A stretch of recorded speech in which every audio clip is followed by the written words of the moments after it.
The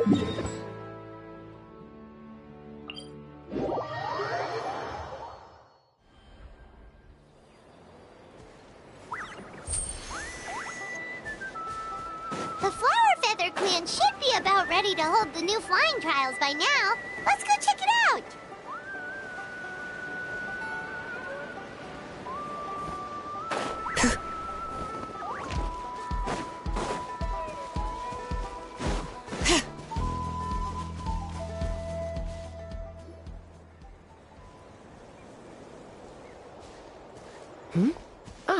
Traveler and Paimon. You came. Yep, and it looks like we made it just in time! Although, can't say the same for the Cuckoosaurs. Bit of a low turnout, huh?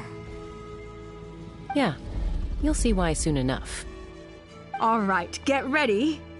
3, 2, 1, fly! Whoa! We're really flying! I feel light as a feather. I'm flying without a Cuckoosaur.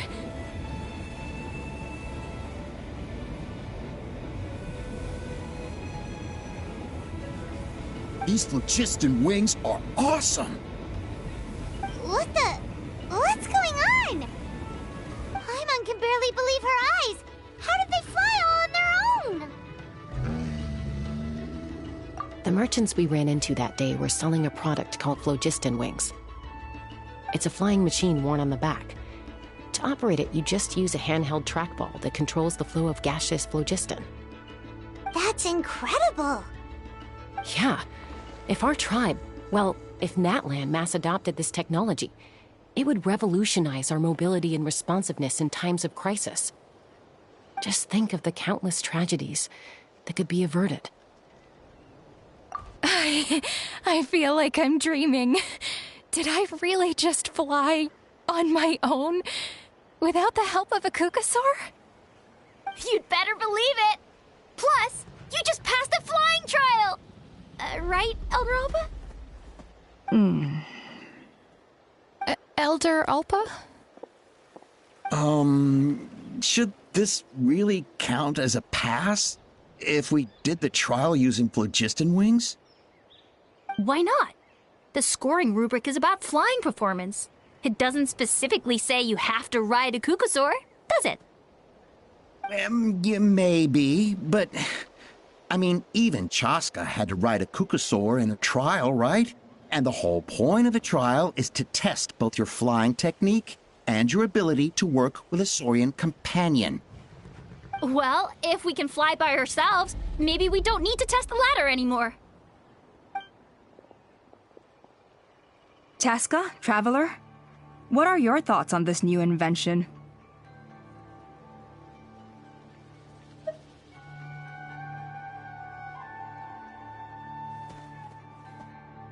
Right? That's what I think, too.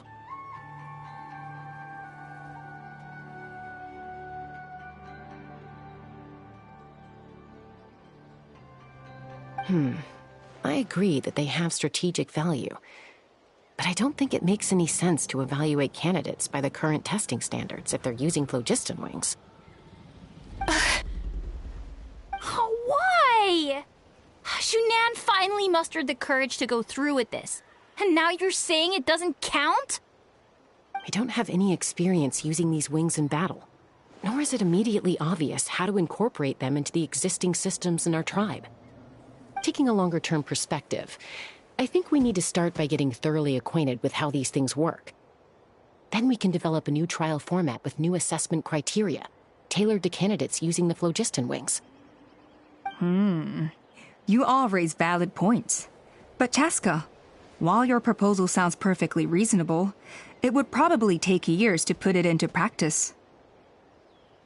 We lost so many people in that war. These phlogiston wings could be exactly what we need to strengthen our forces and boost morale in this trying time. And as for real-world battle experience, there will be plenty of opportunities to gain that. I have high hopes for you, Junon. Huh?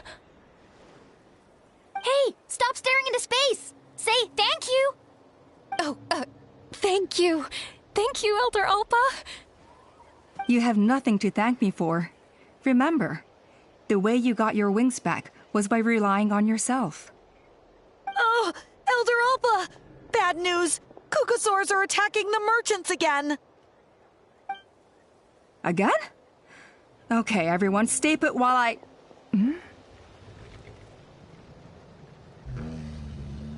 Huh? Chaska?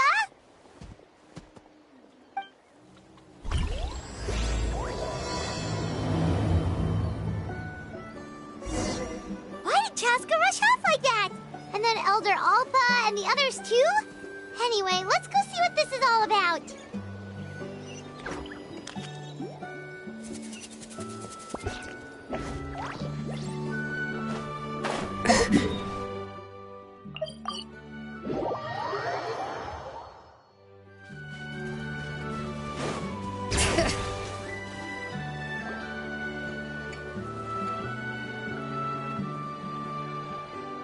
Oh, it's back! It found us again! Run! Get out of here!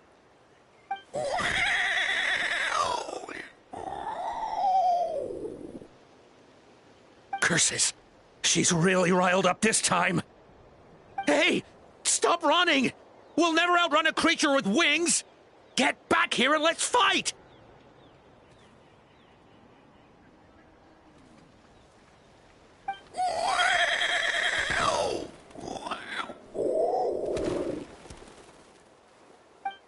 Stop!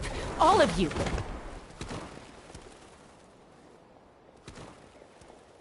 Chaska! Oh, wonderful! Quick, get rid of that thing!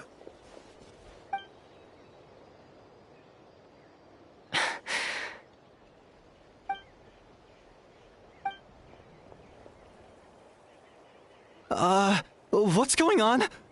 Why isn't she doing anything? So it really is you. Sister. Wait, sister? That Cucosaur is Chaska's sister?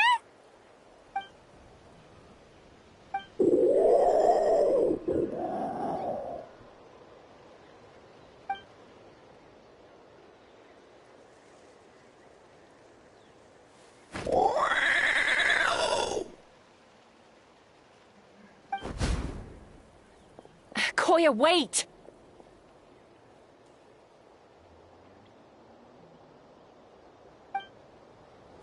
Is Chaska gonna be okay? Should we go check on her?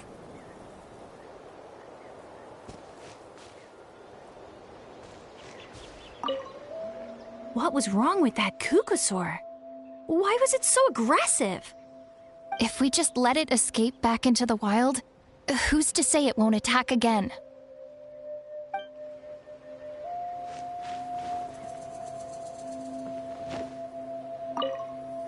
Is everyone all right? We're okay. No serious injuries. Thank goodness you all got here just in time.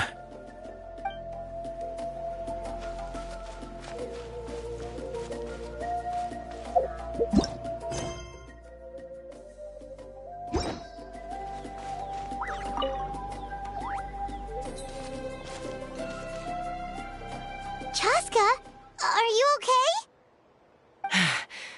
I'm fine. Sorry for making you worry. No point. She's an expert at hiding her tracks. Once she's shaken you off, you'll never catch up to her. At least, I always used to lose to her at hide-and-seek when we were kids. Well, yeah. You know I was raised by Cucosaurs. Anyway, she and I grew up in the nest together. Her name's Koya, and she's my big sister.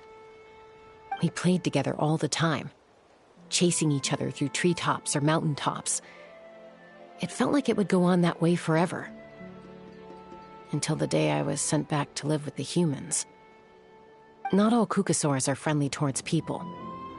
Koya, for instance, she's fine with me because we grew up around each other, but she's not fond of other humans. When Mom decided to send me away, Koya strongly protested, and after I left, she became more and more reluctant to interact with humans. Maybe she thinks that humans stole you away from her. It's a possibility, but in any case, we still stayed best friends at first. I had a hard time adjusting to life in the tribe, so whenever something went wrong, I'd run off into the wild and vent to Koya. Ah, so that's what Uncle Cusco was talking about. He said you seemed to prefer hanging out with Saurians to your own kind back then. Yeah, I did. But then, gradually, everything changed. With a new mom and dad, a new tribe, and Koichi, I started getting curious about these humans and made an effort to understand their behavior. The more time I spent with them, the less I spent with Koya. And then, one day, it was Koya's turn to leave the nest. She sought me out and asked if I was willing to leave the tribe and go live in the wilderness with her. As far as I can remember, that was the first time she ever approached a human settlement on purpose. So, how did you answer her? Well, I wouldn't be standing here talking to you if I'd said yes. No, I was torn. On the one hand, I'd already made up my mind to embrace my new family and accept my human identity. But I also knew that Koya wasn't a fan of humans, and I didn't want to disappoint her. She took my hesitation as an answer. She saw it as a personal betrayal, threw a huge fit, and then flew off. We hadn't seen each other since, well, until today.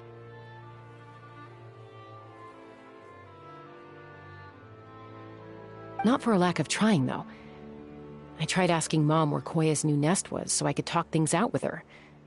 But Koya had already asked Mom not to tell me where she'd moved to. It must be hard for Mom, being stuck between her two daughters. So I didn't press the issue. And I didn't go looking for her.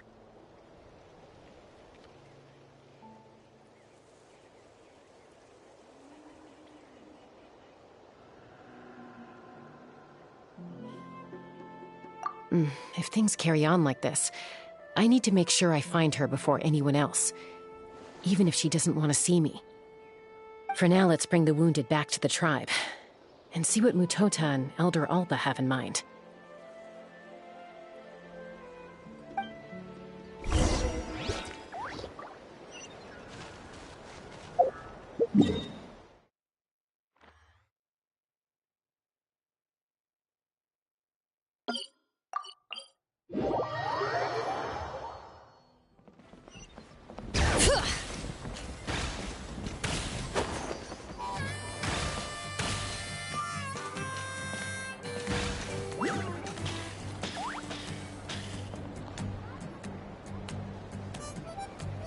So, I hear there's been another Kukasaur attack.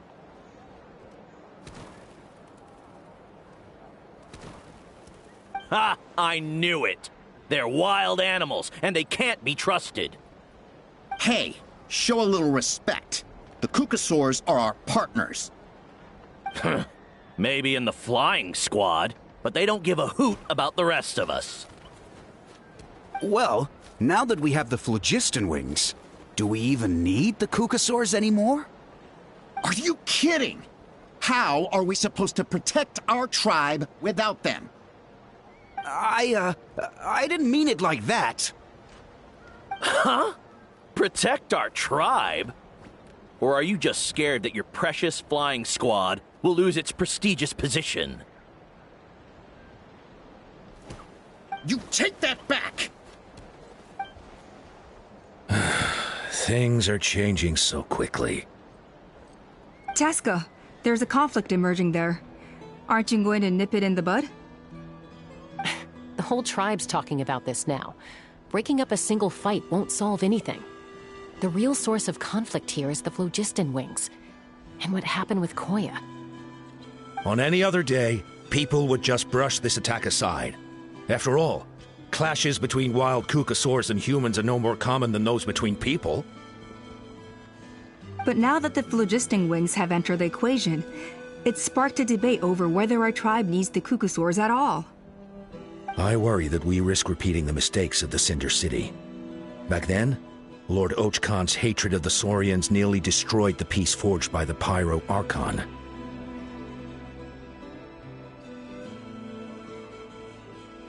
Chaska, to prevent things from deteriorating further, I'd like to task you with restoring peace to the tribe. I will. Traveler, you've already done so much for Natlan, and the Flower Feather clan has no right to ask more of you. But...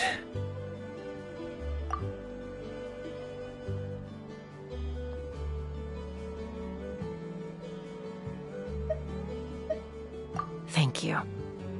And don't forget about Paimon. Just leave this to us.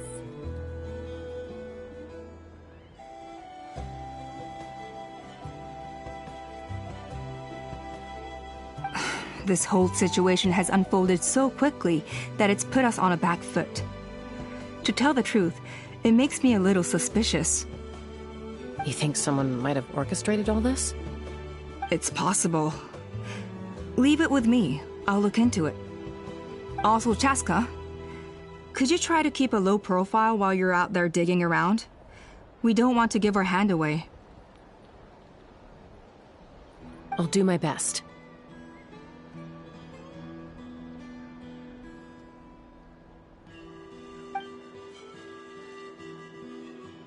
Okay, so where should we start? This all began with Koya's attacks. If we can find out what led her to do it, that should give us something to work with. Unlikely. Given how she reacted when I showed up, I don't think she's forgiven me.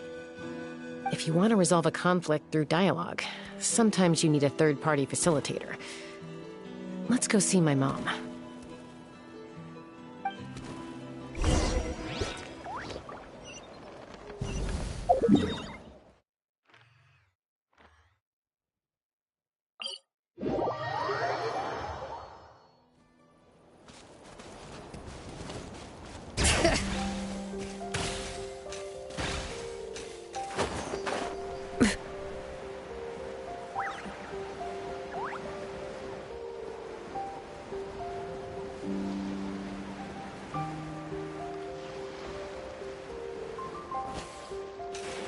Come on, show me your courage!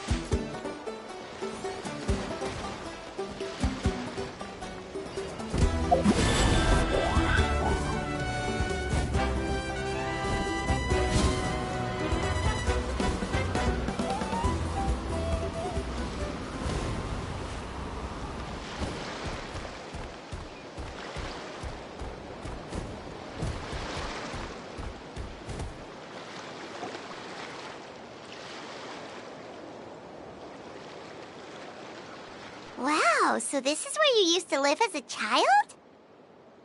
Mm-hmm. When I was little, we used to do this thing where I'd jump from the top of this tree, and Koya would fly over from the platform and catch me in midair. Or sometimes we'd both fly from the treetop together, and then after some aerial maneuvering, she'd throw me up onto that platform. After we got a bit older, we went to the nearby shores looking for even greater heights. Stop! You're gonna give Paimon a heart attack! Oh, really? I just thought it made a fun story. Then I'll share more with you when there's time. Anyway, back to the matter at hand.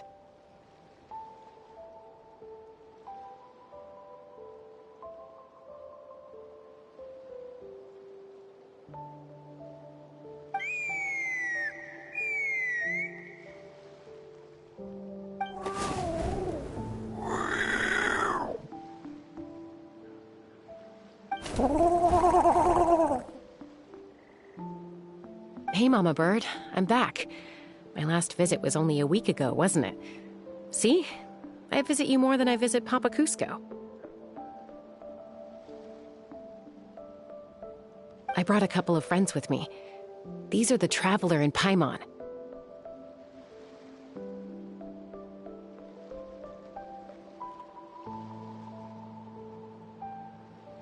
Traveler, Paimon, this is my mom.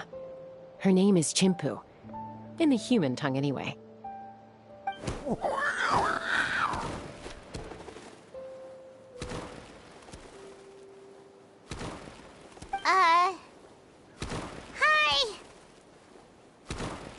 No, not really.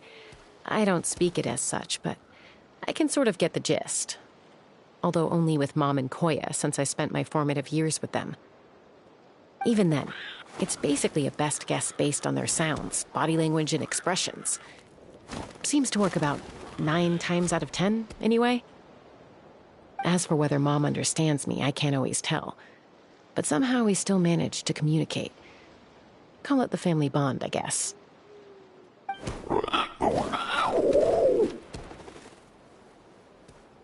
Don't worry.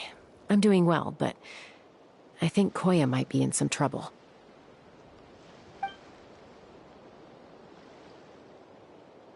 I know she's never been a fan of humans, but she's never deliberately attacked them before either. What's behind this sudden change?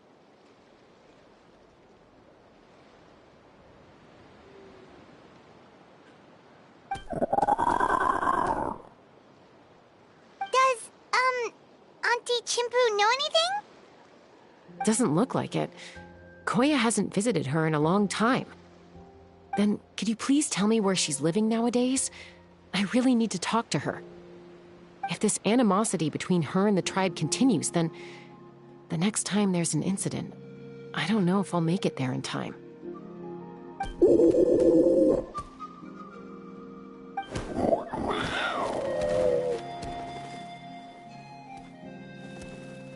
She said she'll take us there. Thank you, Mom.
This is a really remote location.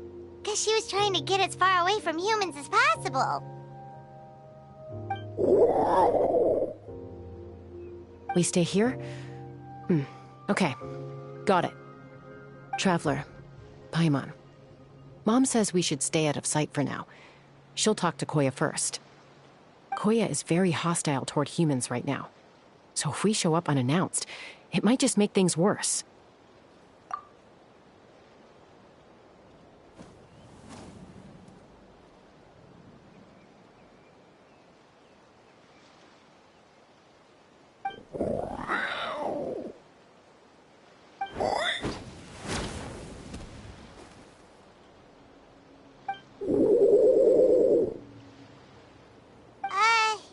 Any idea what they're saying?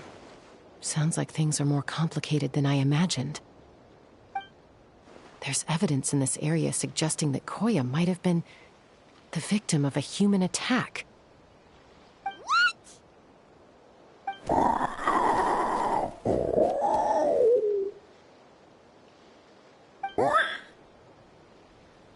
No! It's Chime, Koya's child. The attackers kidnapped her. They came over the sea, under the cover of night, and they took Chime.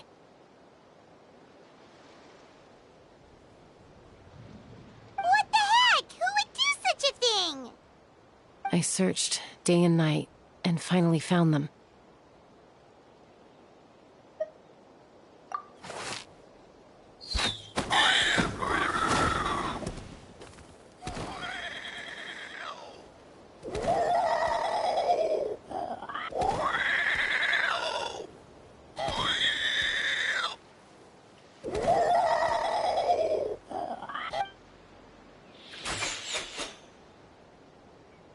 Oh, yeah! T'Pol's contraption is working like a charm! Got her in one!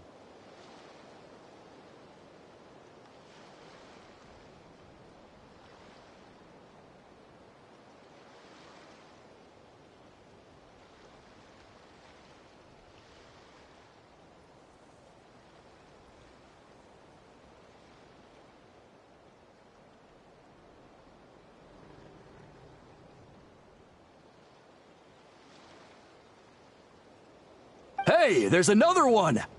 Wait, is that the one that got away last time? Who cares? Just get them all! T'Pol pays us per catch.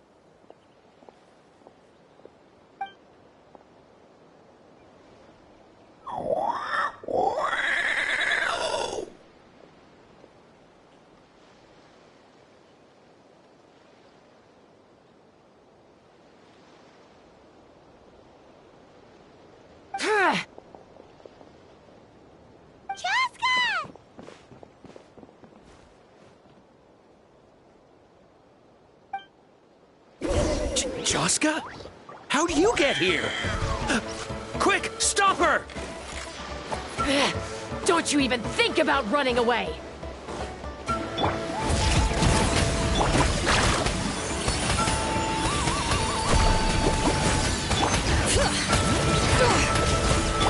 Let's fly!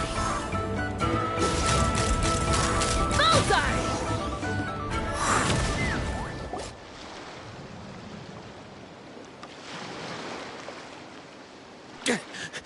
Don't come any closer, or I'll... Go, Phlogiston Wings! Take me out of here! Uh-oh, looks like it malfunctioned! This is bad. Mom and Koya are already injured. And if that... This is bad. Mom and Koya are already injured. And if that thing explodes right next to them... Help! Elemental energy suppresses it! Please, someone! Get back!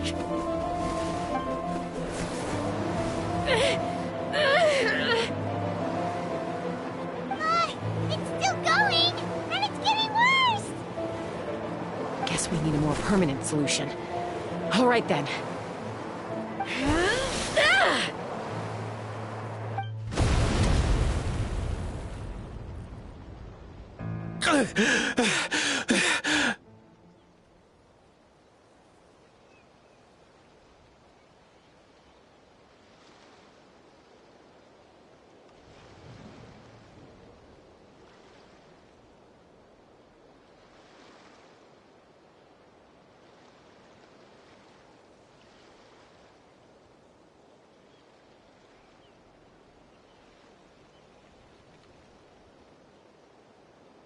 That was too close. I thought I was gonna die.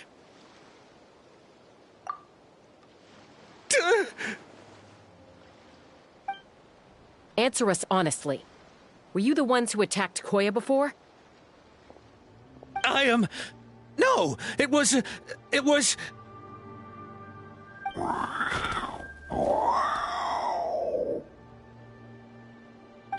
Well, she says it was you.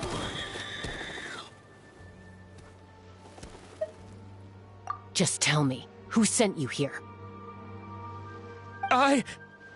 It was T'Pol. He told us to catch all the wild Kukasaurs we can find. And he also said that this Kukasaur has become a thorn in his side, so it needs dealing with urgently. T'Pol? Huh. Sounds familiar. But where from? Well, he tends to send his orders in writing. He pretty much never communicates with us in person. When he does, he wears a mask to hide his face.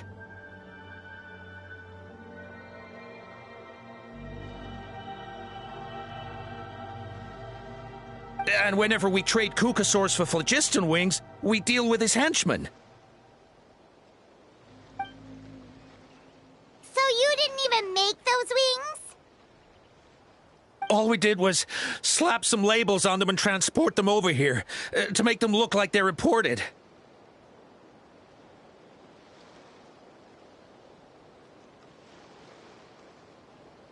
To make it harder to trace their origins.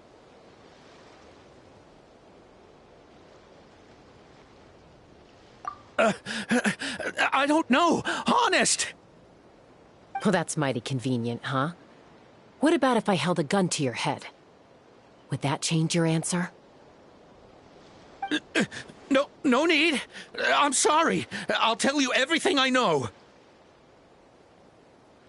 T'Pol doesn't tell us much, but he always stresses that he wants them alive. So that gives us some clues. This is just a best guess, of course, but we suspect that the gaseous phlogiston stored in the trackballs is drawn directly from the Kukasaurs. What?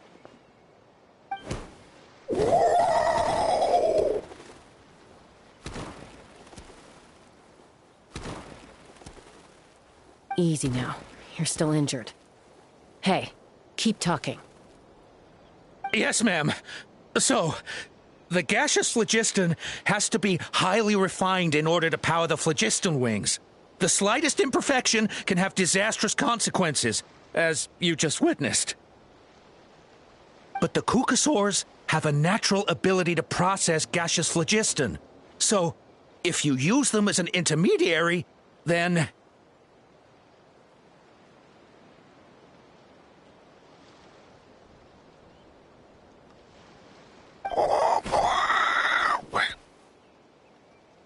That's enough.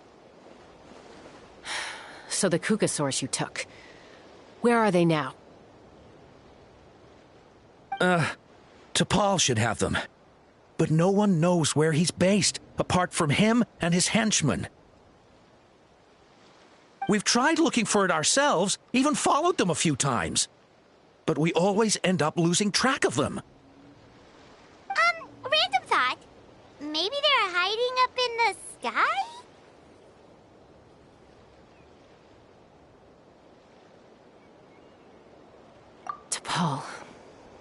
T'Pol. I'm sure I've heard that name. Maybe it was... Chaska! Traveler!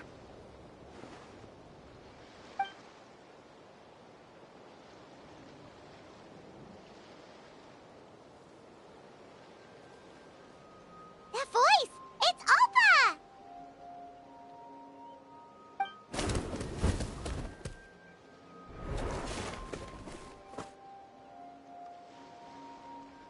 Elder Alba?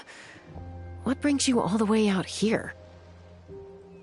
Well, I was patrolling nearby when I heard the sound of an explosion. What's going on?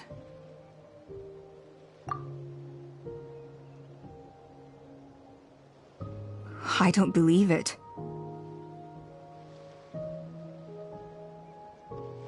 Elder Alba, does the name T'Pol ring a bell to you? I feel like I've seen it written down before. Maybe in a list of candidates for the flying trials? Huh? So he's a member of your tribe then? No. If he was a member of the Flower Feather Clan, I'd definitely know him. Now that you mention it, I do remember a young man from outside our tribe who came to participate in our flying trials once. You were away on a mission at the time, which is probably why you don't remember him. He was a craftsman from the Children of Echoes, but he'd always dreamed of soaring the skies, so he wanted to join our flying squad. The Children of Echoes? That's rare. But despite his best efforts, He unfortunately failed to pass the trial and gain the Kukusaur's approval. In the end, he went wingless and returned dejected to the Children of Echoes. Wingless, huh? Maybe he invented the phlogiston wings to get revenge on the Kukusaurs. Perhaps. Or maybe it's simply his way of dealing with his regrets over his past flying endeavors. Either way, it doesn't excuse his abuse of the Kukusaurs. I'm gonna take these guys back and expose the truth to the tribe. It's time for this conflict to end. Easy, Chaska. Remember what I said about keeping a low profile? The ringleader still hasn't shown himself, and this man's allegation about powering the phlogiston wings with Kukusaurs is only speculation.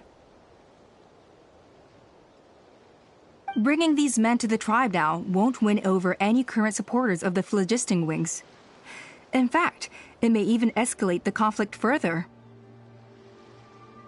After all, many are mistrustful of the Kukusaurs after recent events. Is that why T'Pol waited until now to try to capture my sister? I don't know. I mean, he did tell us to spread negative rumors about the Kukusaurs and slip some Mora to anyone opposed to them, but... But Koya only attacked humans because they stole her child! Nevertheless, we will be hard-pressed to change people's minds while emotions are running high. Unless we have irrefutable evidence. Bravo! My thoughts exactly. In the meantime, leave these men with me. I'll escort them back to the tribe. I'll take the other members of their crew into custody too. They won't get another chance to stir up trouble. Fair enough. I guess finding T'Pol is going to be the key to resolving this conflict. Let's hope the Children of Echoes have some info on him.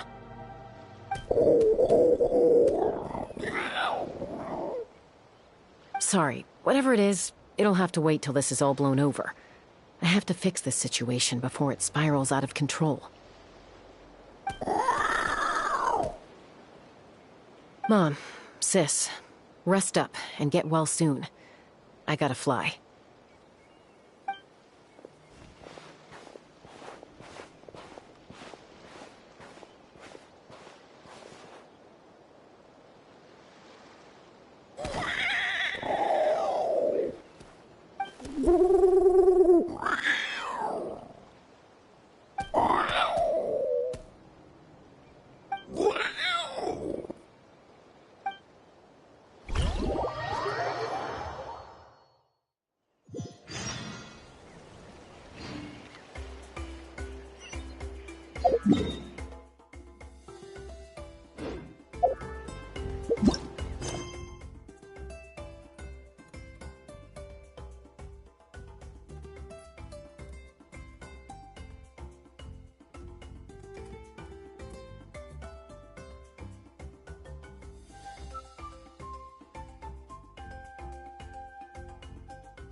So Alpha says that T'Pol's from the Children of Echoes.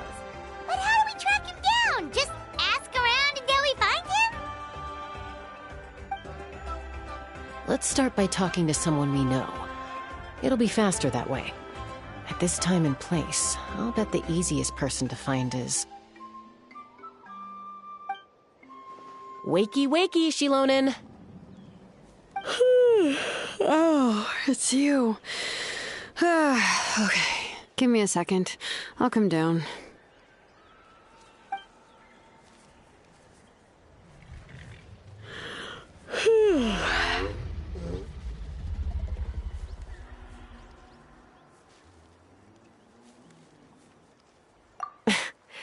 I climb trees to fly further and see farther. I don't usually stop for a nap.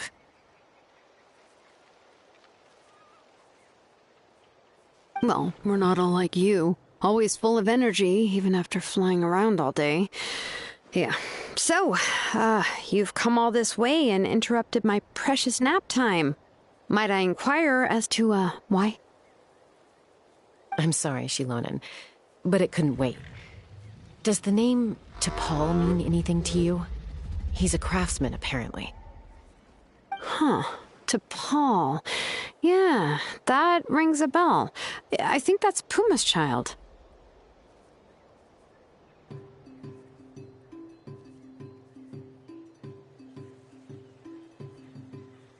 Nope, I'm afraid you're a few years too late. Why are you looking for him?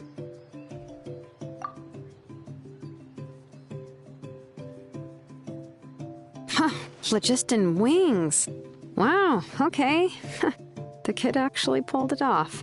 Well, looks like, no more rest for me today. Pulled it off? You mean he's tried making something like this before? Yeah, he started trying to build a flying machine right after he got back from the Flower Feather clan. So right after he went wingless, then. Was this flying machine anything like the gun you made me? You mean your gun that's harder to tame than the proudest Kukasaur? No, he wanted to build something that allows anyone to fly freely, even if they're not naturally gifted. But he never got very far back then, though. Blew up his workshop a few times and barely made it out alive. I never really kept up with him after that. His parents traveled a lot in their youth and only returned to the tribe after he was born. But they settled in a remote area and don't interact with other people much.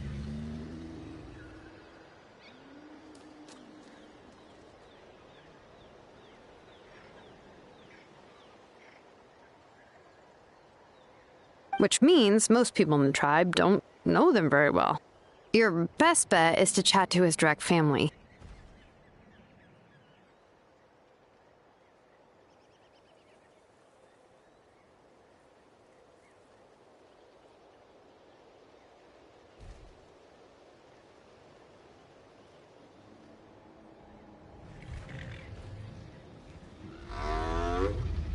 I'll, go get Puma. Wait for me in front of the workshop. I won't be long.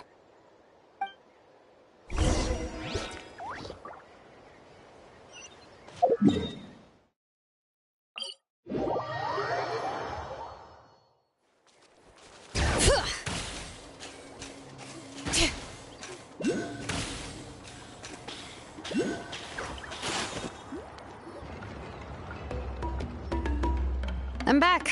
Allow me to introduce T'Pol's mother, Puma. Hello, Oh, save the pleasantries. I don't want to spend any longer talking about that boy than I have to. Huh? I disowned him long ago. He is no child of mine.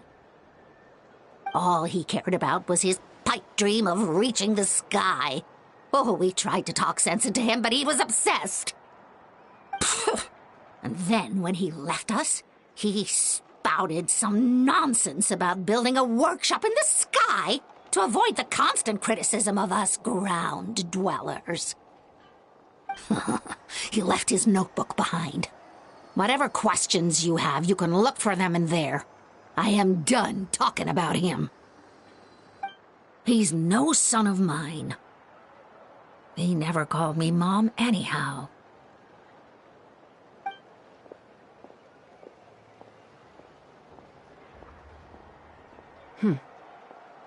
Wow, they've really fallen out. Paimon sure wasn't expecting that. Her husband, T'Pol's father, he passed away recently, and T'Pol didn't even bother to show his face at the funeral. If you ask me, that was probably the final straw for Puma. I'll go keep her company. If there's anything else you need, just come and find me. Thank you. Okay, so this notebook is the only lead we've got now, right? What's in there?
Some early designs for the phlogiston wings, and some theorizing about an airborne workshop.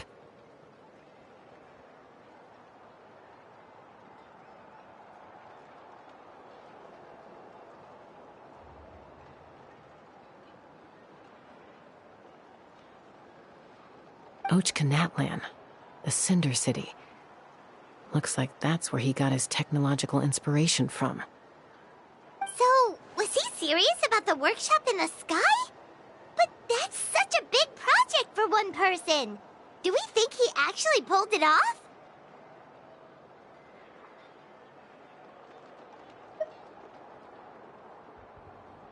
Oh, yes. The one from the trial arena that was super high up! That balloon has been there for a while, and everyone's been wondering how it got up there, but what if that's the wrong question? What if it started off even higher up, above the clouds and out of view, and it only descended to its current height due to some kind of malfunction? Part of T'Pol's workshop?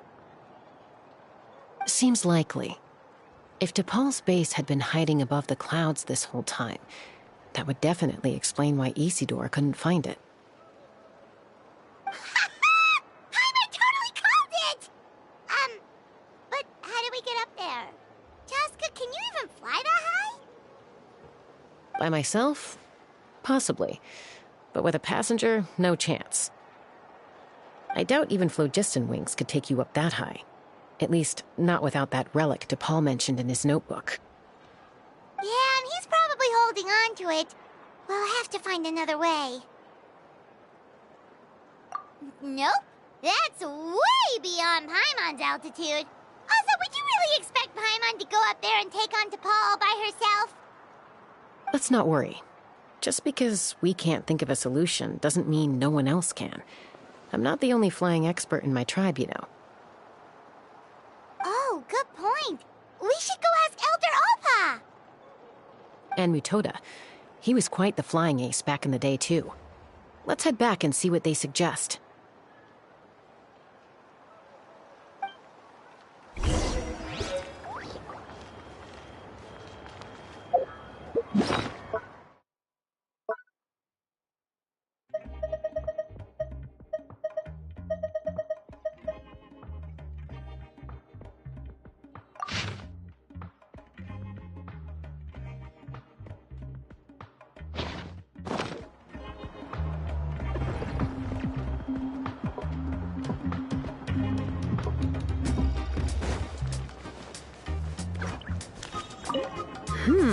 How's the sleuthing going?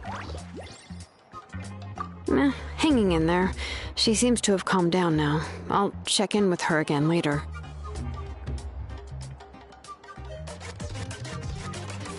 I think something about handing you that notebook meant she was finally able to let go of a few things, so maybe this was for the best.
Although I get where they're coming from, isn't bad-mouthing the Kukasaurs going a step too far? But without the phlogiston wings, I'll never make it.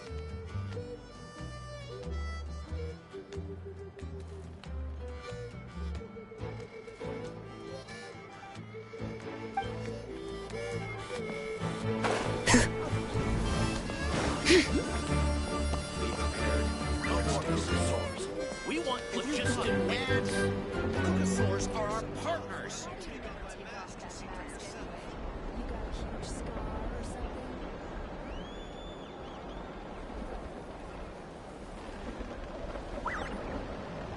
No more Kukasaurs. We want phlogiston wings. The Kukasaurs are our partners. How many forging commissions do I still have to finish? Let's see. 1, 2... not so many as I thought. I'll get to them tomorrow. No more Kukasaurs. We want phlogiston wings. No more Kukasaurs. We want phlogiston wings. Have you gone mad? The Kukasaurs are our partners.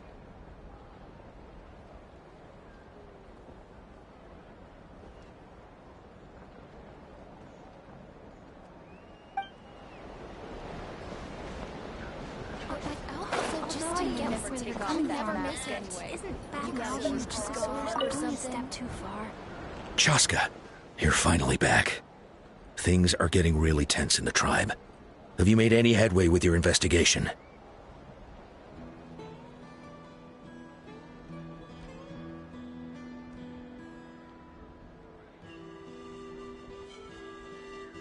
Some people even think we arrested the merchants just to support the flying squad and crack down on the phlogiston wings.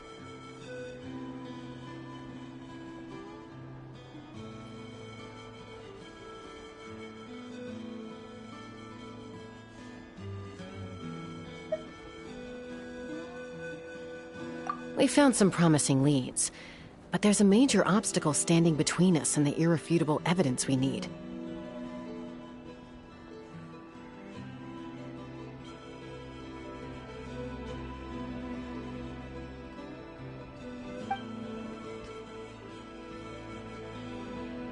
A relic from the Cinder City? So Och Khan's still managing to sow discord, even after all these years.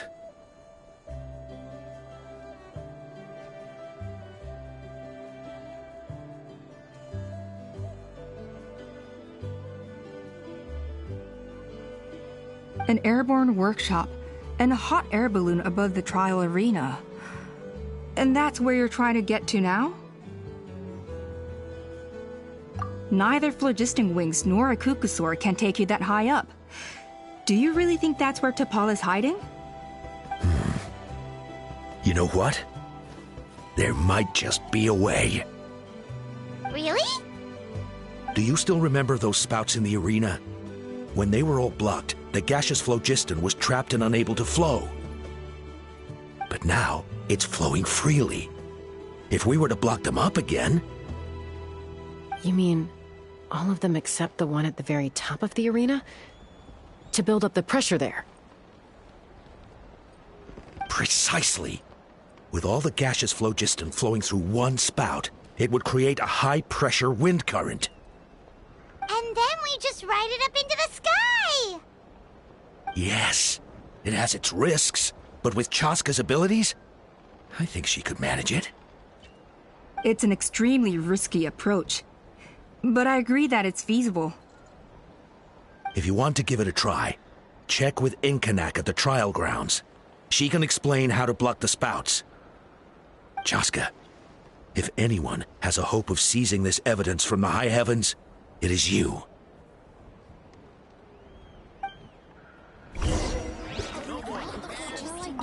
We'll do our best to manage the conflict within the tribe while you're gone. Hopefully, it'll buy you some time. Chief, we should put a defense plan in place, just in case.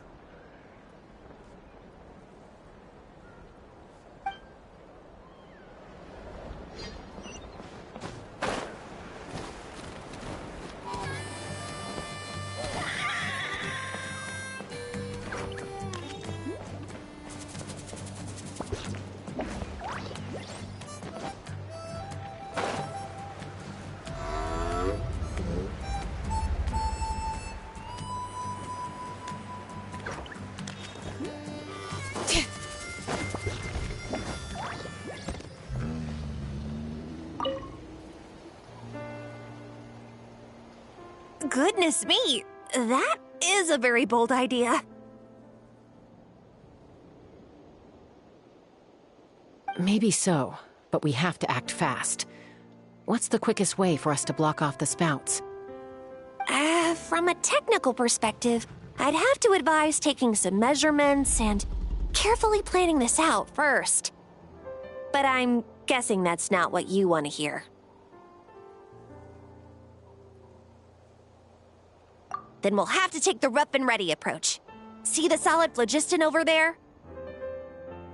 Our prior inspections revealed that some kind of stable structure has formed inside, making it highly damage resistant. It's not without its weak points, but unless they're all struck at the same time, the structural integrity won't be threatened. So, what happens if we do strike them all at once? It'll collapse. Okay, I see where you're going with this. Yeah, you got it. As long as you hit all the weak spots at once from the right angle, the solid phlogiston will fall right on top of the spout and block it up. You're right about rough and ready. Sounds like my kind of plan.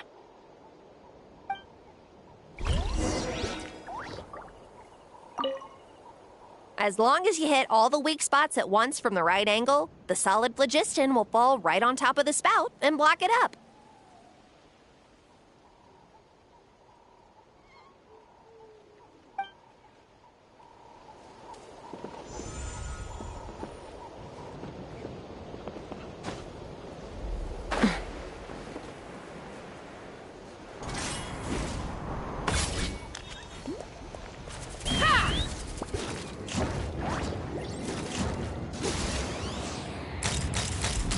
Open fire!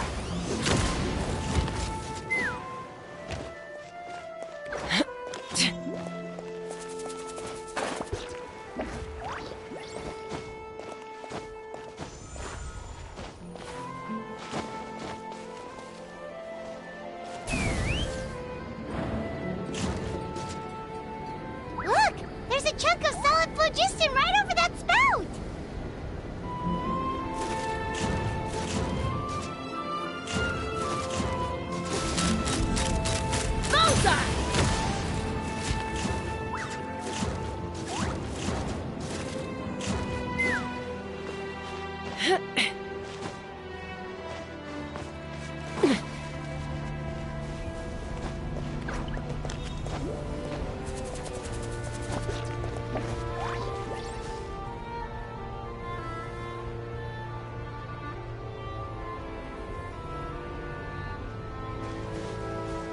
Take me up!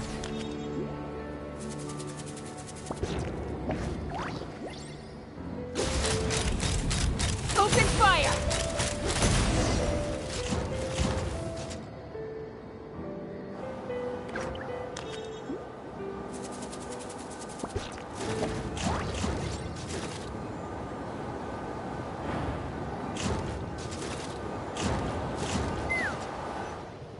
It actually worked! But wait, how are Paimon and the Travelers supposed to get up there?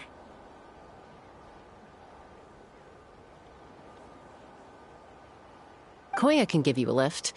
She's actually been following us this whole time. Wow, Paimon didn't notice at all. Well, probably because she didn't want to get too close to humans. Or maybe just me. But right now, we need her power.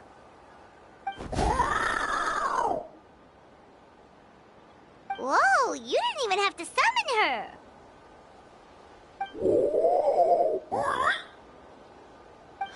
Yes, up there. That's probably where Chime is. All right, let's go have a little talk with this T'Pol.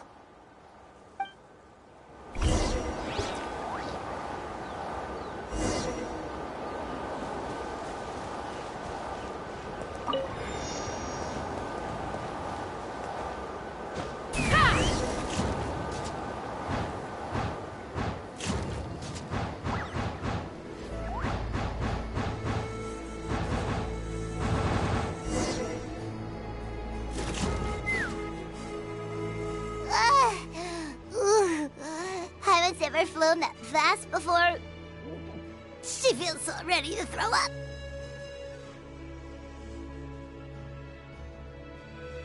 Aha. Just as I thought. It might look like a regular hot air balloon from the outside, but up close, it's clearly been heavily remodeled. And sure enough, it only descended below the cloud line because the custom-built machinery malfunctioned. I should be able to figure it out with DePaul's notebook.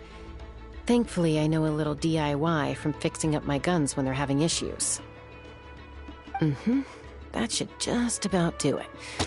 Now all it needs is a nice hard kick. Maybe that works on your guns, but, huh? We're really moving!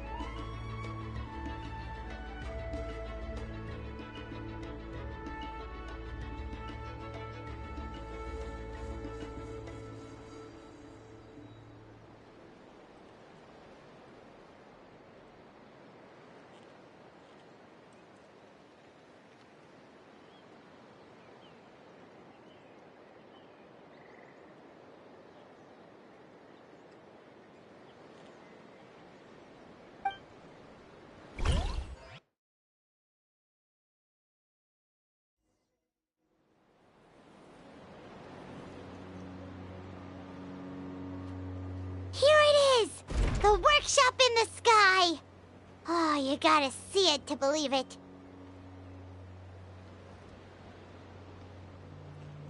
Makes you wonder why DePaul even bothers with phlogiston wings when he has tech like this.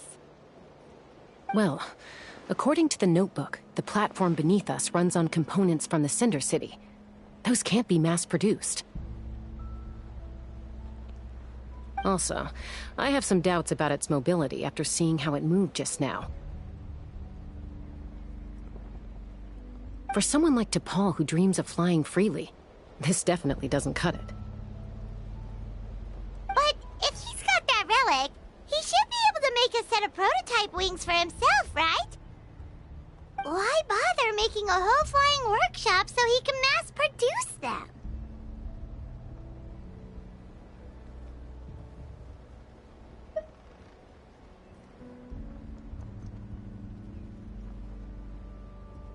But this doesn't add up. If he's already achieved the power of flight, then he must have bigger dreams we don't know about. But what?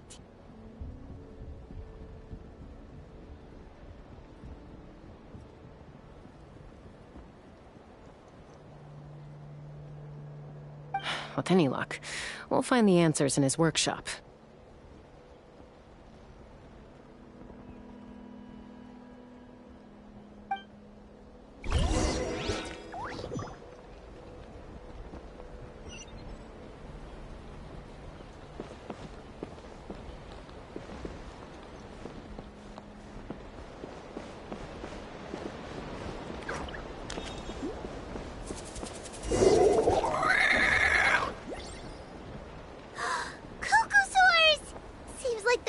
Were right.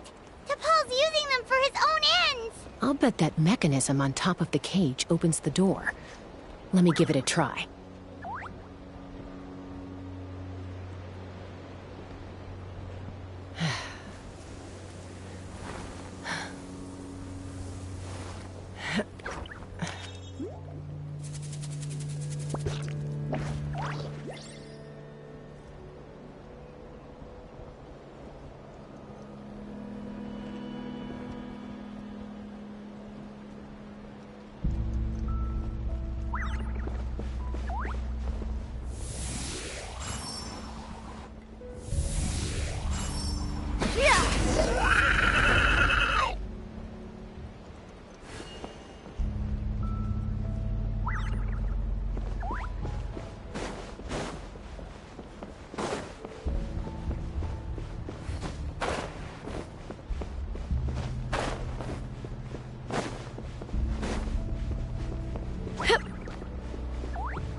She's still breathing, but barely.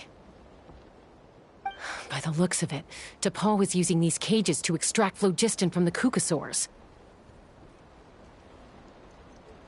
Once a Kukasaur is drained of phlogiston, it becomes too weak to move. We'll have to come back for these ones after dealing with T'Pol.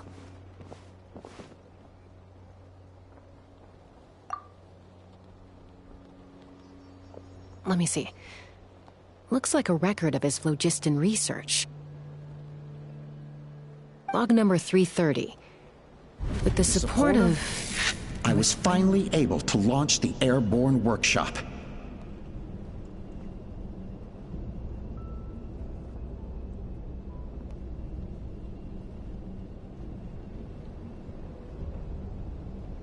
Even though it relies on the relic for 80% of its power supply, I've at least taken the first step. Log number 348. Research on the relic is progressing well. I should be able to replicate the technology and scale up production very soon. Has proposed a name for this groundbreaking invention: the phlogiston wings. I think I'm getting close. Soon I will achieve my dreams.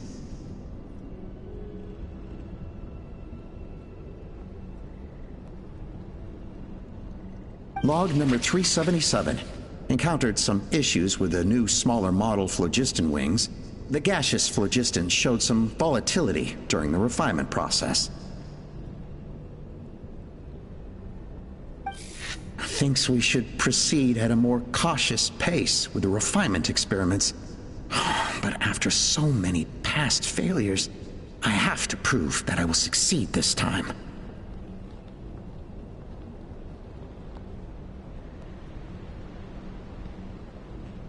Log number 114. Ran an experiment using Kukasaurs to refine gaseous phlogiston. It was a success. Log number 117. I've started recruiting merchants and hunters to capture wild Kukasaurs. Log number 121. Major breakthrough in the efficiency of phlogiston yield. Huh? So many parts have been crossed out!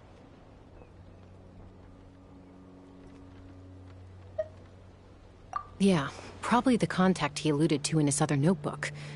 Guess he has a benefactor. Did anyone else notice how the numbering system in this notebook suddenly changed halfway through? We haven't got time for textual analysis, I'm afraid. Grab the notebook and let's press on.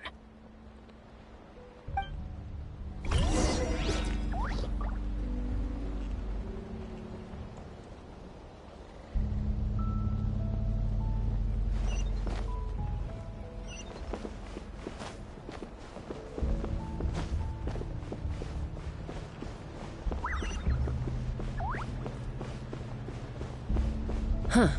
Never seen one of these before.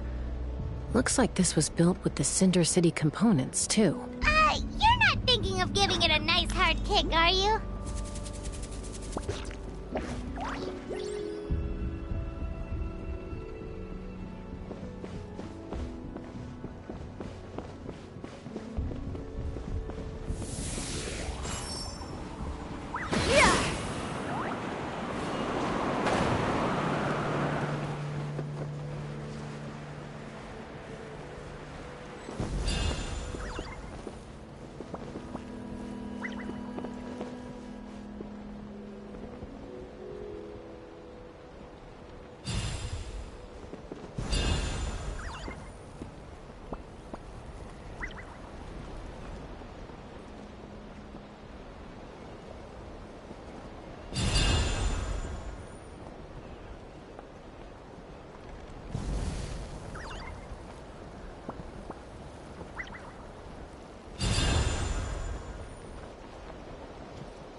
It's asking for a nice hard kick where it hurts. Aim for the weak spot. Open fire! Locked on!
It's T'Pol's henchman. He must have brought them here using the relic and his prototype wings. Watch out!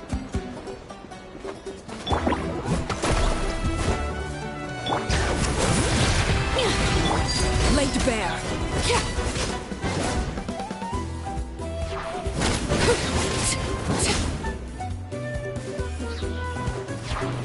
All right. Everlasting as the moon. Transfixed.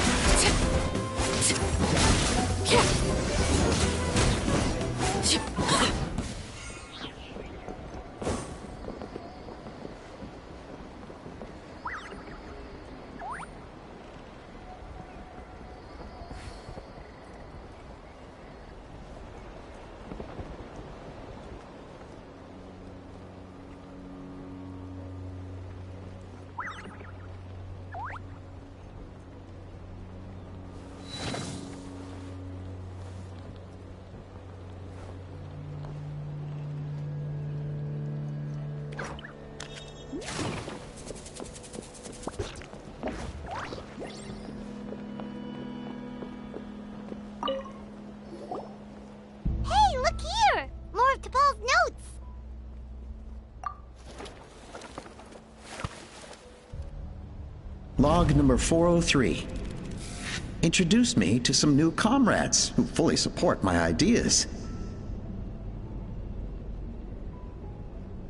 I told them that some Saurians are blessed with wings, and some people with natural gifts, while the less fortunate among us can only look on longingly as they seize the skies.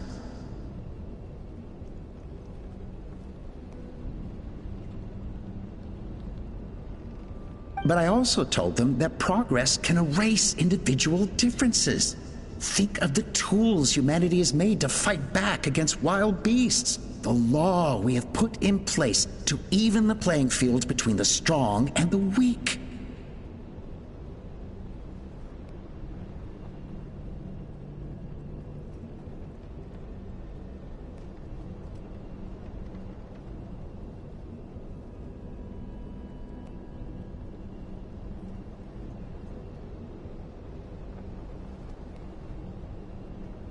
I promised them that our research will be the new frontier of human progress. With our phlogiston wings, the power of flight will no longer be for a select few to enjoy. Imagine a world where the skies are for all to share. I only hope that when we finally achieve this goal, we'll be proud of me. Imagine a world where the skies are for all to share. Yes. What a wonderful world that would be. If only it were possible, we could respond faster, and so many tragedies could be prevented. But T'Pol, What about the saurians you're draining dry of phlogiston? You're not sharing the sky. You're stealing it. Bad move. I won't let you get away with it.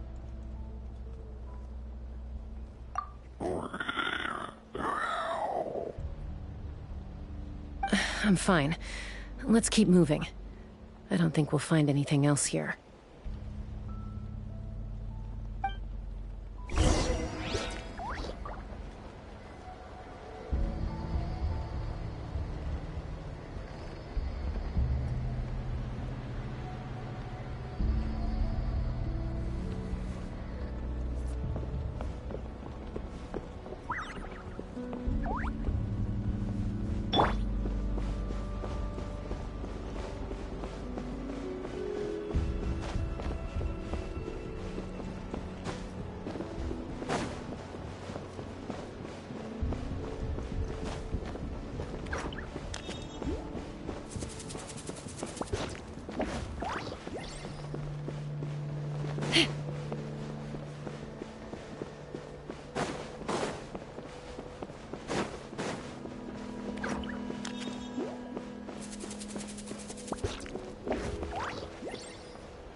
Let's fly! Bullseye!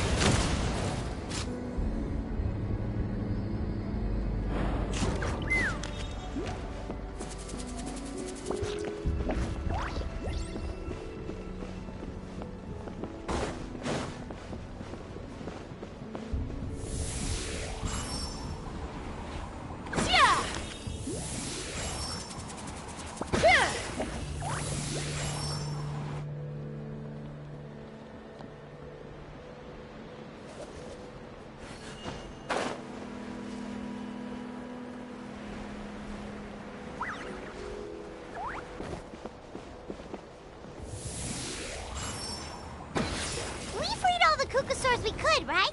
Oh, that's a huge win already! Go us!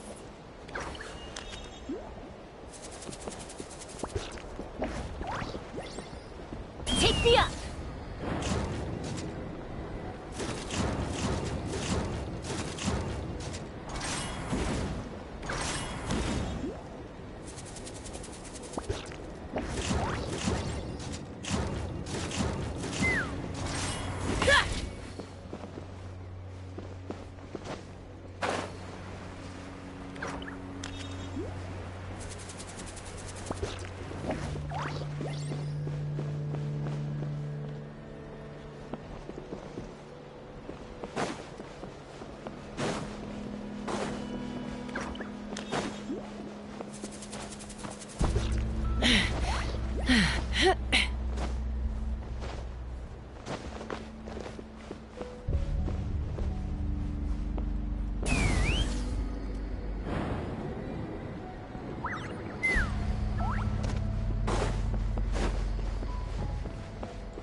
I'm a little out of practice these days.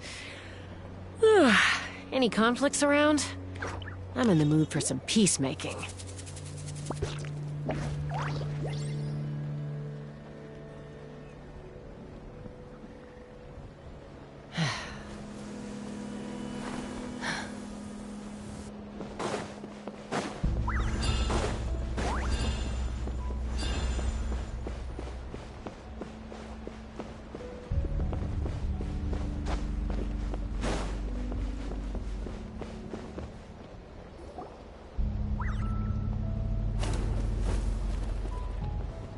Looks like we've reached the center of the workshop. And still no sign of Koya's baby.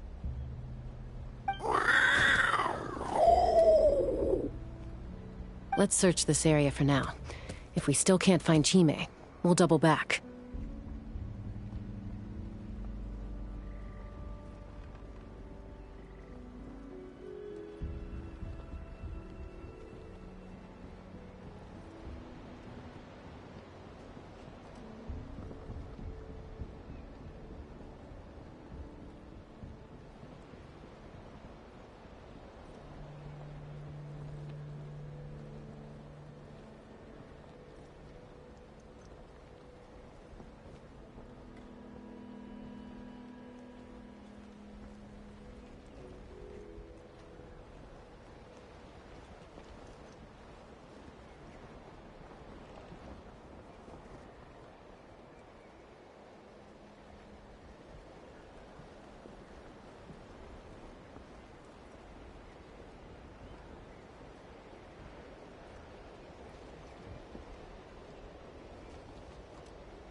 Chaska, Traveler, come quick!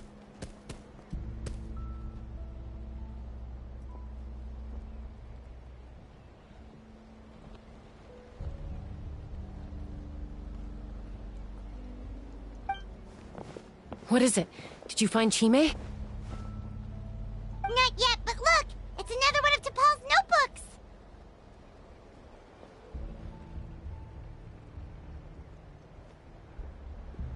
All right.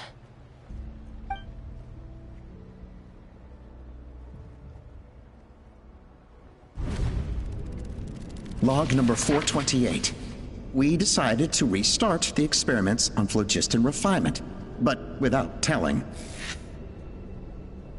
This is the final obstacle to the success of the Phlogiston Wings project. We cannot fall at the last hurdle. Log number 436. Earlier today, suggested using cucosaurs as an intermediary to extract refined phlogiston. It's certainly feasible, but... Anyway, as long as our secret experiment succeeds, I'm sure won't bring it up again. Log number 443. We will conduct the experiment tomorrow. But birthday is coming up, so hopefully we'll have a birthday surprise for her. Log number 444. Huh? Why is this log empty? I guess whoever wrote down the log number was prevented from recording the results.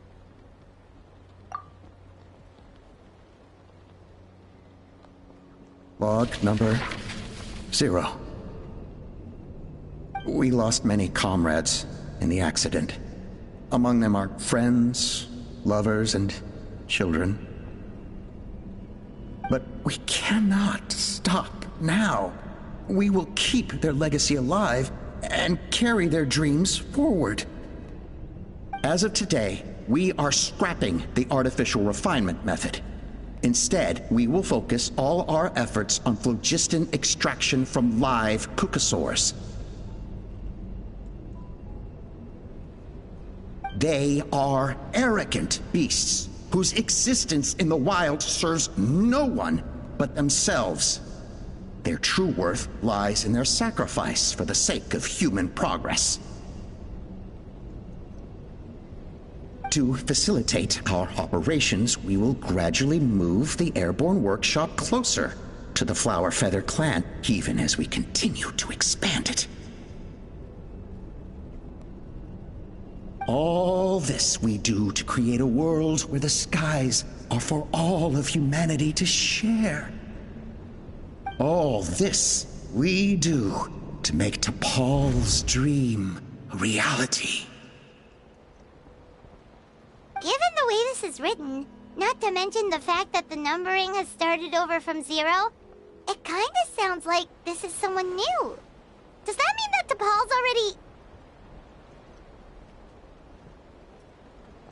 There's also a letter tucked in the end of the notebook. It's from Puma.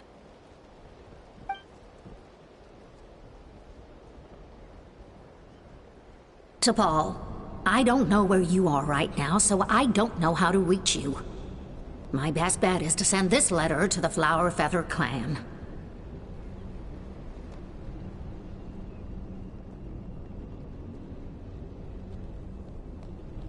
Your father is gravely ill. Oh, I know we've had our differences in the past, but he is still your father. Won't you come and visit him? Please. I know you never liked him and cared even less for me. All you ever yearned for is the sky. And your birth mother.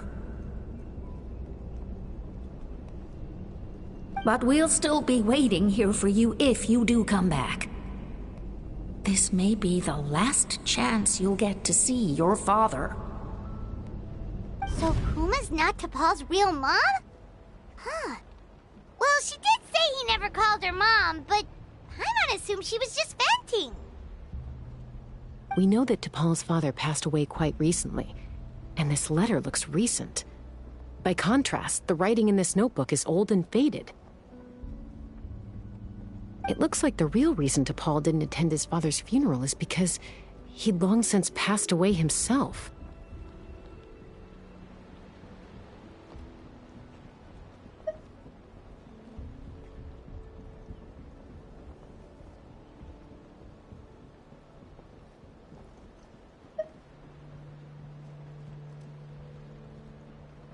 If we ask ourselves why this letter was sent to the Flower Feather clan, why T'Pol always yearned for the sky, and how he got his hands on a relic from the Cinder City, it all points to one answer. That's right. T'Pol was my child. He was born during my days as a wingless wanderer.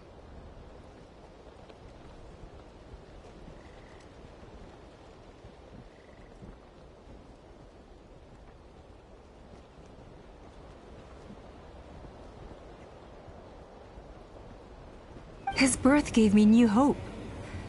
I wanted to become the kind of mother who spent her days as a valiant rider, soaring the skies. Not an aimless, wingless nobody.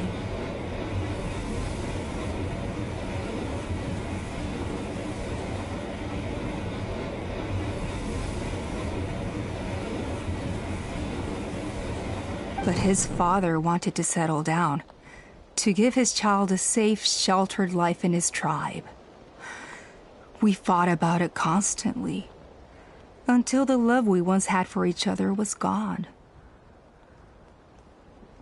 He started a new family, with another traveler who was also looking to return home. And I went back to the Flower Feather clan, alone. I had no idea that despite being raised among the children of echoes, my child still harbored dreams of the skies. Can you imagine, Chaska? The joy and surprise I felt when he showed up at my door, asking to join the flying trials. Or how proud I was when he said he wanted to prove his own worth, rather than relying on my position as elder.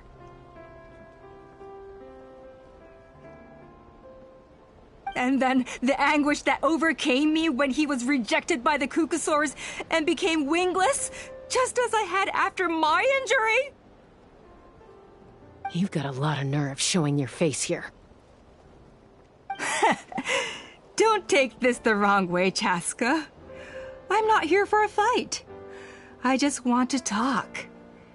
Isn't that your preferred way to resolve things? I trust you've learned of T'Pol's wish on your way here. A world where the skies are for all of humanity to share. If only his dream can be realized, no one will ever have to lose their wings again. Our aerial prowess will be greater than ever before. War will never again come at such a great cost. The loss of Koichi is a tragedy that need never be repeated. So tell me, Chaska, do you really wish to see the phlogiston wings forever grounded and gathering dust? Nothing you've said excuses all the conflict you've caused. You mean the argument back at the tribe? It was a necessary measure. Sometimes this is the only way to accelerate the pace of progress.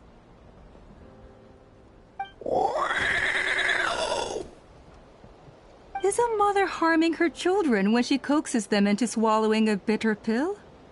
Of course not.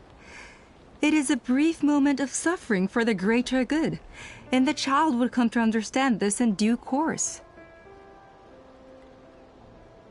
The phlogiston wings are that bitter pill. We will never progress as a tribe if we cling to the scraps the Kukusaurs offer us.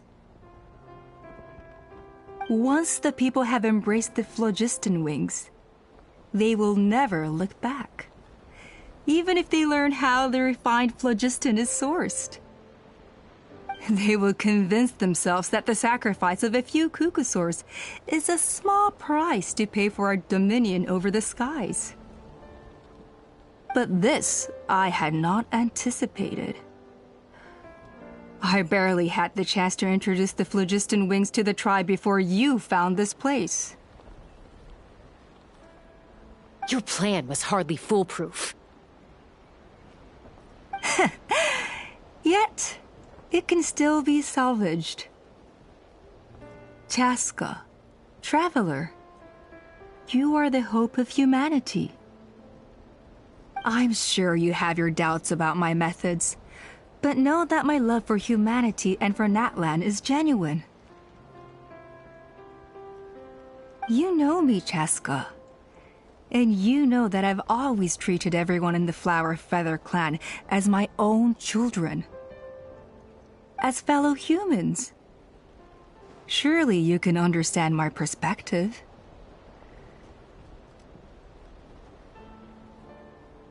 Hey, quit the quips! This is serious!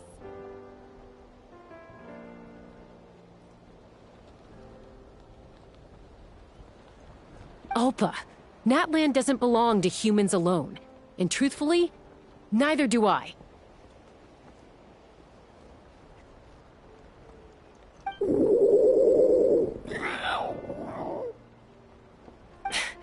How many times has the Abyss invaded Natlan now? And yet despite how much stronger it is than us, Natlan still stands as a nation of humans and Saurians.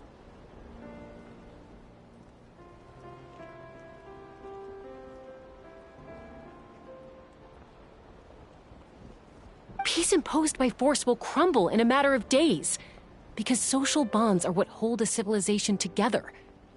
Weren't you the one that taught me that?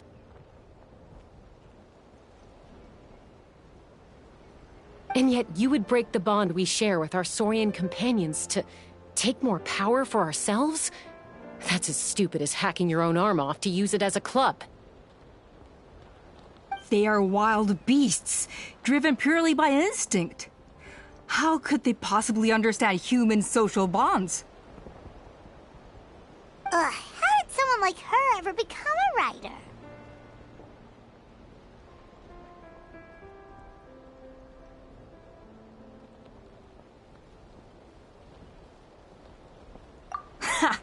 You overestimate them.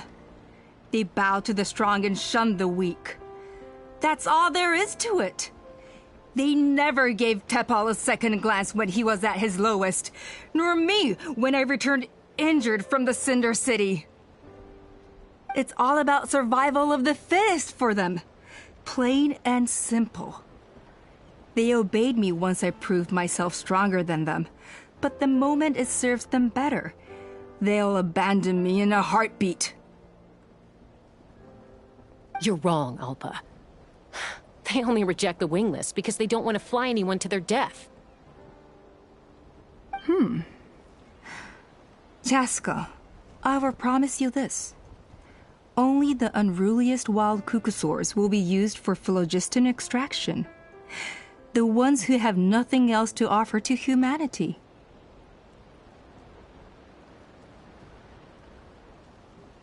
Well, that's too bad. Because I know a few unruly wild cucosaurs who don't think that idea is gonna fly. Namely my mom, my sister, and me. And the others? To us, they're friends, family, even children. So if you want to put any of them in one of your cages, you're gonna have to go through us. Is that right? I knew you might be difficult to convince. Maybe this will change your mind.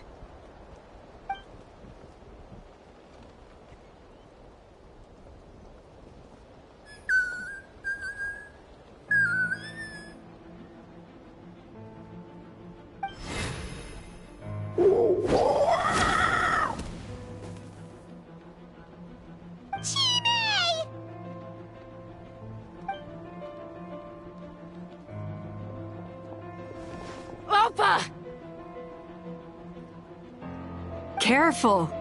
Don't make any rash decisions. Unless you want to see her suffer. Oh no! That's one of the extraction cages! I told my subordinates to take control of the tribe while I was away. Luckily for them, our strongest warrior and our most powerful ally aren't there to stop it. Take control? What are you planning to do with Mutota and his supporters?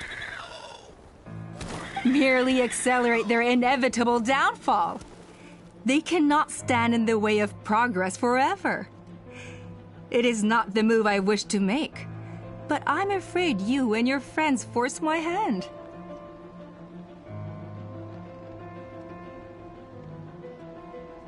And since you insist on imposing me too, I have no choice but to keep you here until the dust has settled. So that's what you meant by I just want to talk. You never intended to negotiate. You just wanted to stall us. No, Chaska. I genuinely hoped I could win you over. You are the strongest warriors we have. Put down your weapons, and I promise you that no harm will come to this young Saurian. I just need you to stay here for the next couple of weeks or so, while my people consolidate their power. Then, I will give her back to you, and you'll be free to leave.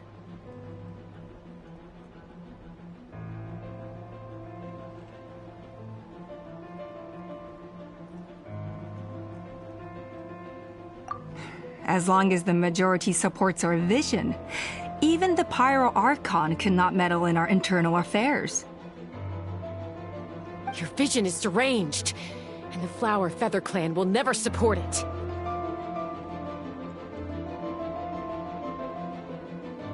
You sure about that? Then wait here and see.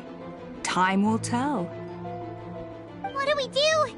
Even if the whole tribe fights back, Mutota's in grave danger!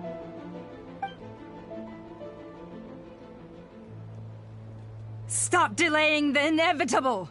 Drop your weapons and get into the cages, now! She's still holding Chime hostage. Is there really no other way?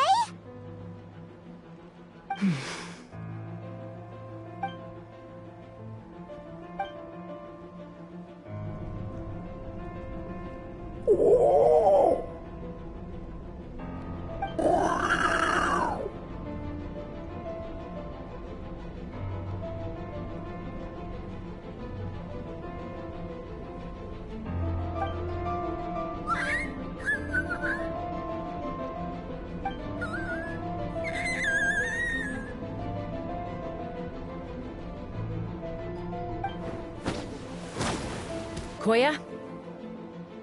Huh? What are you yapping about? Stand down. Drop your weapons, now! This instant!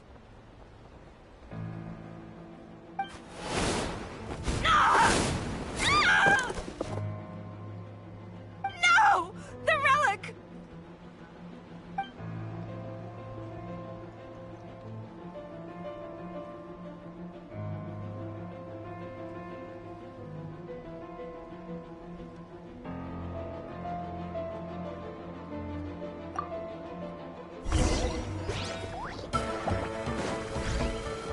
All right. Go! You're free now! Laid to bear. Yeah. Just give up, Alpa. We're negotiating my way now, and this ain't your strong suit. Just shut up! No! Help! Anybody!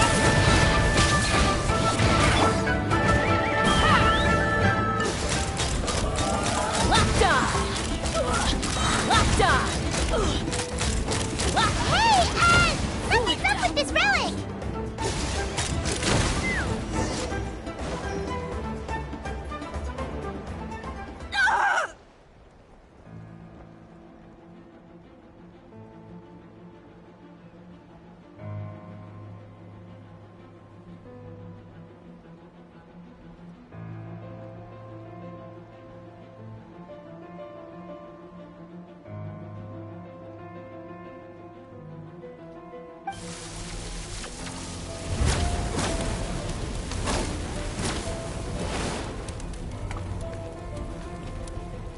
No!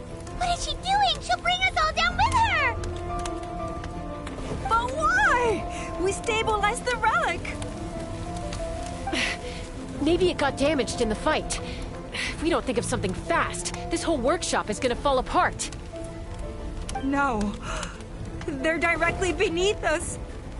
My beloved tribe!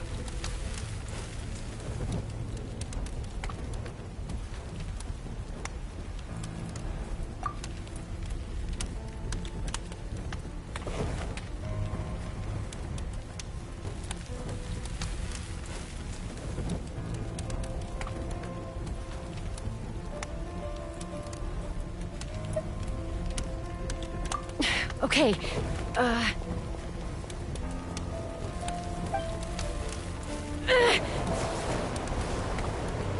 it's too powerful.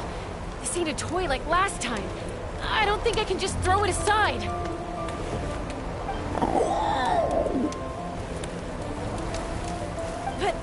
But we need to get it far away before it explodes. Then the tribe will be safe, and so will this workshop. Koya, remember when we were kids?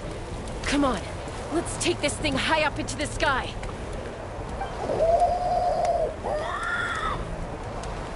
Don't worry, I know I can get rid of it before it explodes. We're talking some surface wounds at most.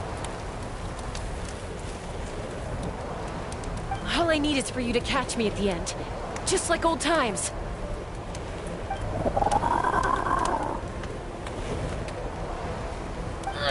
I can't hold it back anymore. We have to go.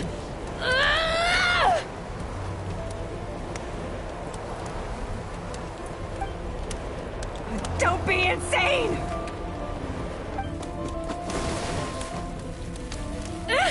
Alpa!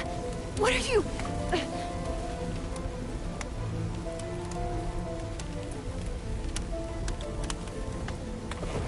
You're a fool, Chaska! Why would you choose such a risky solution? We cannot entrust the safety of our tribe to this wild Saurian! I'm the fool. You really think you can stand a better chance than me?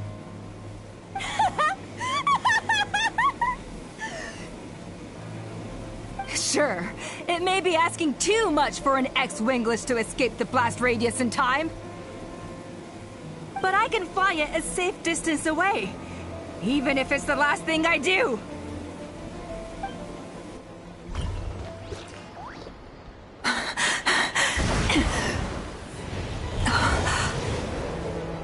Here. This should be high enough to save the clan.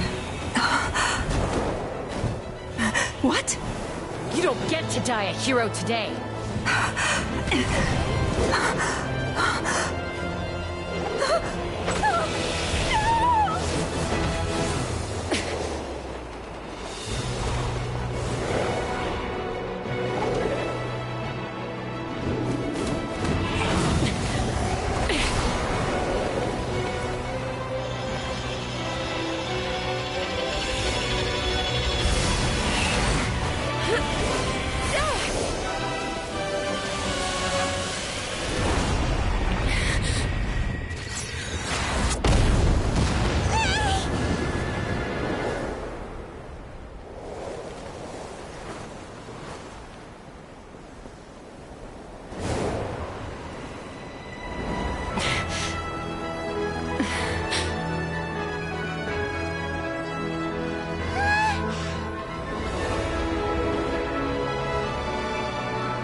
Koya, are you hurt? Let me take a look at you.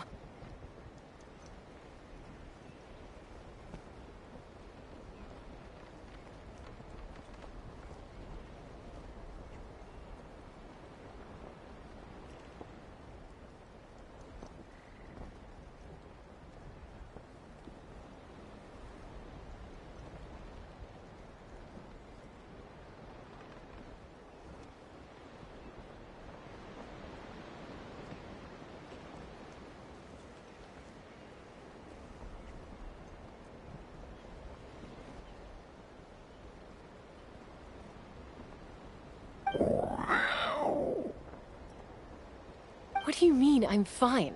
Didn't I tell you to catch me on your back? Why did you try to shield me from the blast?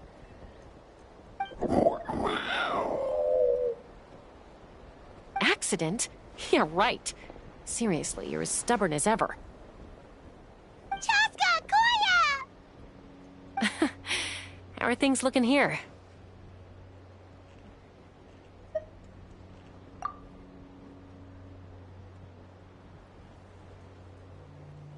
I think that's putting it mildly. I owe you one. Again.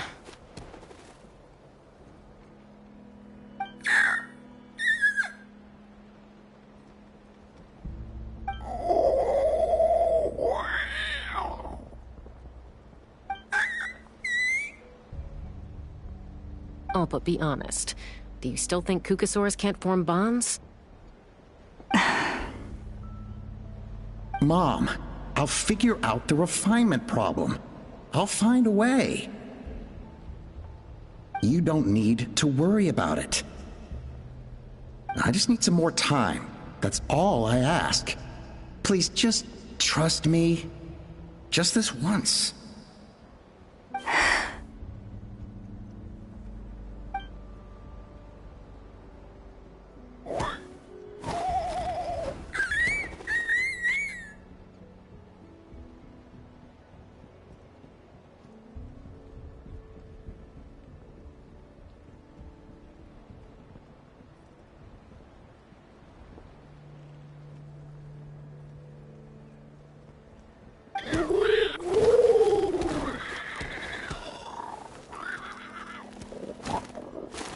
The Flower Feather Clan yield to the strong. And it's up to the winners to define what strength means.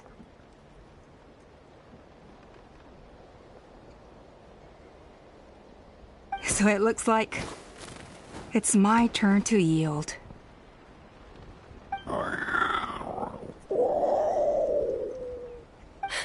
Koya! Koya!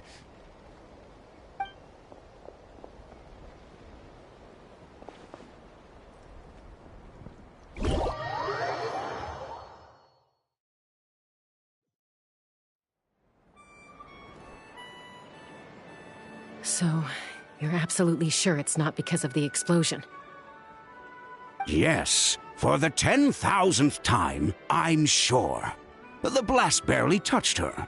The reason she fainted was old injuries playing up, compounded by overexertion in recent days. The moment she finally relaxed, all the built-up stress finally caught up with her. And no wonder. Honestly, she's just like you.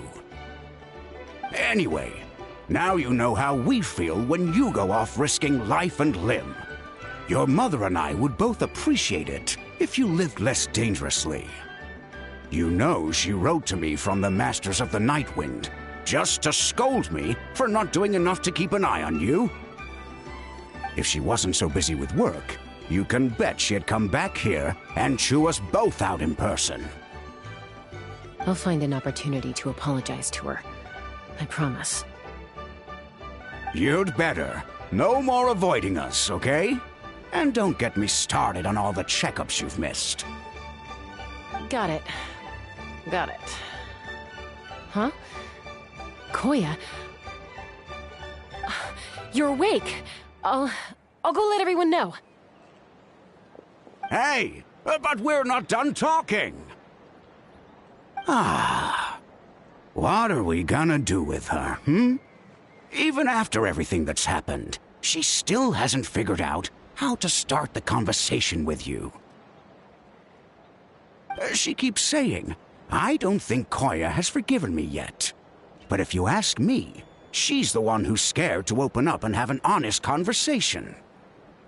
For all her confidence, she's a very sensitive soul underneath. You'd think as a peacemaker, she of all people would know how to reconcile with her family after a falling out. She must have been a handful growing up. Thank you for being there for her.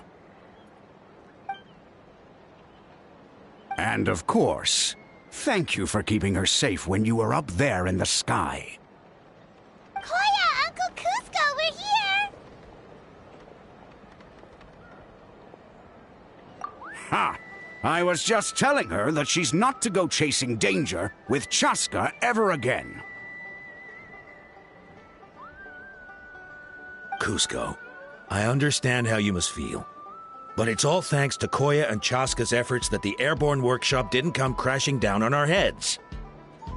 Oh, Paimon almost forgot to ask. They didn't hurt you while we were gone, did they? Thankfully, when her co-conspirators tried to arrest me, I was out coaching Koyer and Junan. The two of them were a huge help. They took care of things while I went around rallying the resistance. So, in the end, Alpa's would-be revolt didn't really get off the ground. And as it turns out, not all of the wingless want to see our dear Saurian friends replaced with phlogiston power gizmos. I'm so sorry you got mixed up in this, by the way. We should have caught on to Alpa's scheme sooner. We could have saved so many Kukasaurs from getting hurt.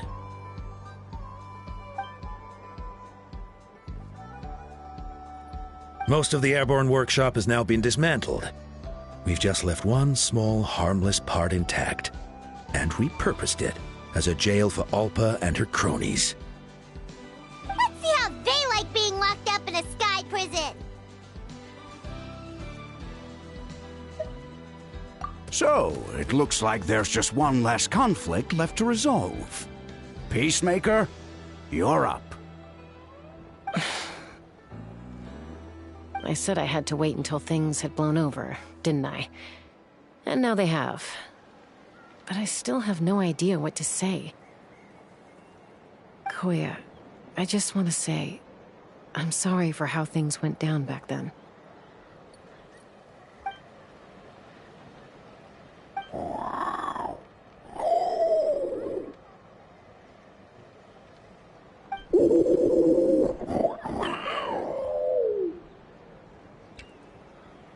Huh? Does this mean you're not mad at me anymore? There's that family likeness coming through again. But that day, when we ran into each other...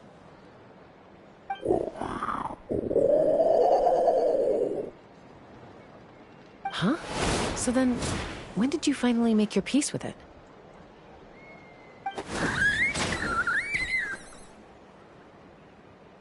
Oh, it's Chima and Chimpu! They're here too!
You